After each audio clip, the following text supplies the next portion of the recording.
அன்பு நேயர்கள் அனைவருக்கும் வணக்கம். புதன்கிழமை, மார்கழி மாதத்தினுடைய 30வது நாள்.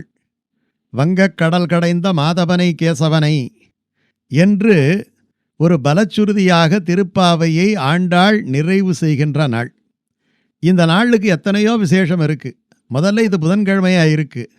இந்த ஆண்டு பார்த்திங்கன்னா 30 பாசுரமும் முறையாக நிறைவேறுது. ஏன்னா சில ஆண்டில் 29 தான் இருக்கும் மார்கழி மாதத்தில். அப்போ 29ஆம் தேதியே 2 பாசுரத்தையும் சாற்றுமர பாசுரங்களை சேர்ந்து சேவிக்கக்கூடிய ஒரு நிலை இருக்கும். ஆனால் 30 நாளுக்கு 30 பாட்டுங்கிறது இந்த ஆண்டு ரொம்ப கச்சிதமாக பொருந்திருக்கு. புதன்கிழமை அன்னைக்கு நமக்கு இந்த மார்கழி மாதம் நிறைவு பெறுகிறது. அது ரொம்ப சாலச்சிறந்த எவ்வளவோ விஷயம் அன்னைக்கு இருக்குது. நம்ம கண்ணனுக்கான வழிபாடு. ஏன்னா சூரிய நாராயணன் வேறு கிடையாது, கண்ணன் வேறு கிடையாது. எல்லாருக்கும் அந்தர்யாமியாக பகவான் தான் இருக்கிறான். அவனை அன்னைக்கு வணங்க வேண்டும். ஆண்டாளுக்கு அன்னைக்கு பிரத்யட்சமாக காட்சி தந்தான் பகவான். ஆண்டாளுடைய நோன்பு நிறைவேறியவுடனே ஆண்டாளுடைய மனோரதத்தை நிறைவேற்றுவதற்காக பகவான் என்ன பண்ணானா, நேரடியாக காட்சி தந்தான். அந்த பிரத்யேக காட்சியை ஆண்டாள் பெற்றாள். அதனால் எப்படி சாட்சாத் பகவான் அவன் காட்சி தந்தான். அதனால தான் அன்னைக்கு பல கோயில்களில் பார்த்தோம்னா திருப்பாவை சாற்றுமறை அன்றைக்கு மாலை ஆண்டாள் திருக்கல்யாணம் நடைபெறும். பல கோயில்களில் நடைபெறும். பல கோயில்களில் திருப்பாவை சாற்றுமறை அன்று ஆண்டாளுடைய திருக்கல்யாணம் நடைபெறும். அதில் நம்ம அன்வயிக்கிறதுங்கிறது நம்ம கண்கள் பெற்ற பாக்கியம். இந்த போகி பண்டிகையை அன்னைக்கு கொண்டாட போகிறோம். அன்னைக்கு போகியில் அந்த நெருப்பு வச்சு போகி எரிக்க போகிறோம். அதாவது கெட்டதெல்லாம் எரிக்க போகிறோன்னுட்டு அர்த்தம். ஏன்னா மார்கழி மாதத்தில் எல்லாம் போயிட்டு கடைசியில் ஆண்டாள் என்ன சொல்கிறா, எங்கும் திருவருள் பெற்று இன்புறுவர். எல்லாருக்கும் பகவானுடைய அருள் கிடைக்கட்டும், திருவருள் பிராட்டியோடு சேர்ந்த பகவானுடைய அருள் கிடைக்கட்டும் அப்படிங்கிறதான பிரார்த்தனை. அன்னைக்கு அவசியம் இந்த சாற்றுமர பாசுரத்தையாவது சேவிக்கணும்.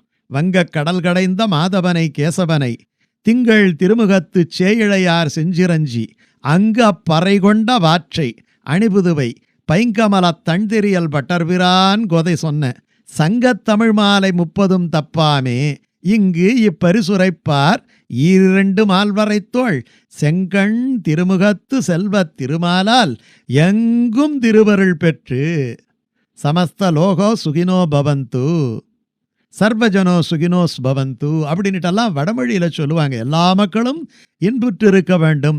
ஆண்டாள் என்ன சொல்கிறா, ஒரு மிகப்பெரிய ஆசீர்வாதத்தை சொல்கிறா. இந்த ஆசீர்வாதத்தை அன்னைக்கு நம்ம வீட்டில் ஒன்றாக கூடினாலும் சரி, இல்லை பக்கத்தில் பாகவதர்கள் எல்லாம் ஏதாவது ஒரு இடத்துல திரும்ப சாற்று மரம் நடந்தால் அதோடு போய் அங்கே நின்று நம்ம சொன்னாலும் சரி, இல்லை ஒரு கோயிலில் போய் பகவானுக்கு முன்னாடி சொன்னாலும் சரி, எப்படி சொன்னாலும் சரி, அன்னைக்கு போகி பண்டிகை வீட்டில் இலை போட்டு நம்ம நிறைய சாப்பாடு போட்டு போளி வடை பருப்பு சிறுதானியம் எல்லாத்தையும் வச்சு நம்ம சமைச்சு அன்னைக்கு நைவேத்தியம் பண்ணுறது இருக்குது இல்லையா. அப்படி பண்ணும்போது நீங்கள் பகவானை இப்படி பிரார்த்தனை பண்ணாலும் சரி, இந்த பாசுரத்தை சொல்லி இந்த அதில் எப்படி நடக்கும்னா, இந்த உலகம் முழுக்க சுபிட்சமாக இருக்கும், நல்ல மழை கிடைக்கும். இது போகி என்பது இந்திரனுக்குரிய நாள். அந்த நாளில் தான், ஏன்னா இந்திரனாலே கண்ணனோட சம்மந்தப்பட்டது வந்து போயிடும் இல்லையா. ஏன்னா அவன் தான் மழையை கொடுக்குறான், மழையை தடுக்கிறான், அவன் கண்ட்ரோலில் தான் பஞ்சபூதங்களும் இருக்குது. அப்போது இந்த இந்திரன் என்ன பண்ணால், அவனுக்கு படையல் போட்டுக்கிட்டு இருந்தாங்க.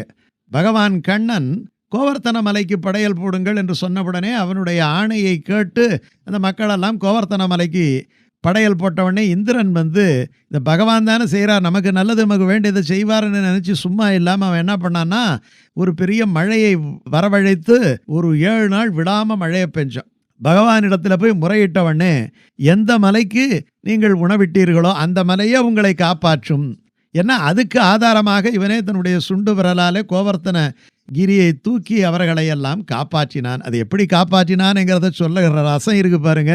மலையை ஒரு சுண்டு விரலால் தூக்கிக்கிட்டானா அத்தனை மக்கள், அத்தனை ஆடு மாடுகள் எல்லாத்தையும் ஒரு கையால் அப்படியே தொட்டு தொட்டு தடவிக்கிட்டே அப்படி காப்பாற்றினான். அதனால் அவ்வளோ பேரும் பகவானுடைய வாசுதேவ தருச்சாயாங்கிற மாதிரி அந்த நிழலில் அவ்வளோ பேரும் ஆனந்தமாக இருந்தாங்களாம். அந்த மழை பெய்கிறதையோ அந்த மழையால் இவர்களுக்கு வந்த தொந்தரவுகளோ எதுவுமே அவர்களுக்கு கவனத்தில் இல்லையா. இந்திரன் தன்னுடைய வலிமைகளை எல்லாம் இழந்து நம்ம யார் கூட விளையாடுறோங்கிறது அப்போ தான் அவனுக்கு புரியுது. உடனே பகவான்கிட்ட போய் சரணடைகிறான், நான் தெரியாமல் இந்த மாதிரி பண்ணிட்டேன்னுட்டு. அதுக்கப்புறம் பகவானுடைய கீர்த்தியை மெச்சி கீர்த்தியை உணர்ந்து நீதான் ராஜாதிராஜன் அப்படிங்கிறதுக்காக கோவிந்தராஜன் அப்படின்ட்டு ஒரு பட்டாபிஷேகம் பண்ணுறான். அந்த கோவிந்தராஜ பட்டாபிஷேகம் நடந்த நாள் இந்த போகி பண்டிகை நாள். அப்போ இந்த போகி பண்டிகை நாளாகிய மார்கழி சாற்றுமறை நாளுக்கு எத்தனை சிறப்பு பாருங்கள். பல கோயிலில் சாற்றுமறை நடக்கும். இது வரைக்கும் மார்கழி மாதத்தில் ஒன்றுமே செய்யாதவங்க கூட இந்த சாற்றுமறை நாளன்னைக்கு அந்த கோயிலில் போய் கலந்துக்கணும். மாலையில் ஆண்டாளுடைய திருக்கல்யாணம் நடக்கும். திருச்சித்திரகூடம் முதலிய தலங்களிலே கோவிந்தராஜ பட்டாபிஷேகம் நடக்கும். ஏன்னா அந்த பட்டாபிஷேகம் நடந்த நாள் இந்த போகி பண்டிகை நாள். இது இல்லாமல் சாஸ்திர ரீதியாக பார்த்திங்கன்னா வீட்டெல்லாம் நல்லா சுத்தப்படுத்தி பழையன கழிதலும் புதியன புகுதலும் வழுவில என்கிற மாதிரி இனி குற்றமில்லாத ஒரு நன்மையே நடக்கட்டும் என்பதற்காக பழைய வீட்டில் இருக்கக்கூடிய பொருட்கள், உபயோகமில்லாத பொருட்கள், வீட்டை அடைக்கக்கூடிய பொருள்கள், வீட்டை அசுத்தப்படுத்த பொருள்கள் இதெல்லாம் நம்ம எல்லாத்தையும் தூக்கி போட்டுட்டு நம்ம எரிக்கணுங்கிறது அந்த காலத்தில் எல்லாம் எரிப்பாங்க. எல்லாம் மரச்சாமானாக இருக்கும். பெரிய அளவில் சுற்றுச்சூழல் கேடு வராது. அப்போ எரிச்சாங்க. இப்போ எரிக்கணும்னுட்டு அவசியம் கிடையாது. ஒரு பெரிய அடுக்கு மாடியில் 78 அடுக்கு மாடியில் எல்லாம் மேலையும் கீழையுமா இருக்கிறாங்க. அதனால் அப்படி இருக்கின்ற பொழுது இவர்கள் எரிக்க வேண்டிய அவசியமே கிடையாது. அதனால் இவங்க என்ன பண்ணலாம் அப்படின்னு சொன்னால் நம்ம மனசால் அதை எரிக்கலாம். சாஸ்திரத்துக்கு வேணும்னா ஏதாவது ஒரு சின்னதாக ஏதாவது ஒரு பேப்பர் மாதிரி இருந்தால் அதை ஒரு முற்றத்தில் போட்டு எரிச்சிட்டு நம்ம பகவானை பிரார்த்தனை பண்ணலாம். என்னுடைய கெட்ட எண்ணங்களெல்லாம் போயிடுச்சு. அதை விட ரொம்ப முக்கியமாக நம்ம மனசில் இருக்கக்கூடிய கெட்ட எண்ணங்கள் எல்லாத்தையும் நீக்கணும். இந்த அழுக்கு போயிடுச்சுன்னா நமக்கு வெளிச்சம் கிடைக்கும். இந்த அழுக்கு இருக்கிற வரைக்கும் தான் கவலை, அழுக்கு இருக்கிற வரைக்கும் தான் அஞ்ஞானம், அழுக்கு இருக்கிற வரைக்கும் தான் துக்கம். எல்லாமே இந்த மன அழுக்குகள், அதுதான் டென்ஷன், அதுதான் பிபி. இவைகளையெல்லாம் நாம் நீக்கி கொள்ள வேண்டும்.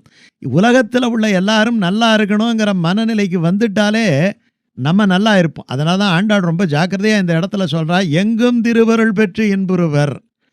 நம்ம போயிட்டு ஒரு பாகவத கோஷ்டியில் போய் சேர்த்துக்கணும். அந்த கோஷ்டியில் போய் நின்றுட்டா உனக்கு எப்படி பிரசாதம் உன் கைக்கு வருதோ அதே மாதிரி இறைவனுடைய அருளும் கிடைத்து விடும். அதனால் பாகவத கோஷ்டியோட போய் சேர்ந்துக்கோ. அன்னைக்கு முடிஞ்சா கோயிலுக்கு போ. அன்னைக்கு முடிஞ்சா இந்த வங்கக்கடல் கடைந்த பாசுரத்தை வாயால் சொல்லு. அதனால் எது எங்கே இருந்தாலும் கண்ணனை நீங்கள் வணங்கினாலே அவன் உங்கள் எண்ணங்களை எல்லாம் நிறைவேற்றி விடுவான். அந்த கண்ணன் தான் மாதவன், அந்த கண்ணன் தான் வங்கக்கடலை கடைந்தவன், அந்த கண்ணன் தான் சதுர்புஜன். அந்த கண்ணனை வணங்கி இந்த சாற்றுமறை நாளிலே இந்த பாசுரத்தை சொல்லி நீங்கள் போகி பண்டிகை கொண்டாடினால் எந்த உலகம் முழுக்க சுபிட்சமாக இருக்கும். நீங்களும் சுபிட்சமாக இருப்பீர்கள்.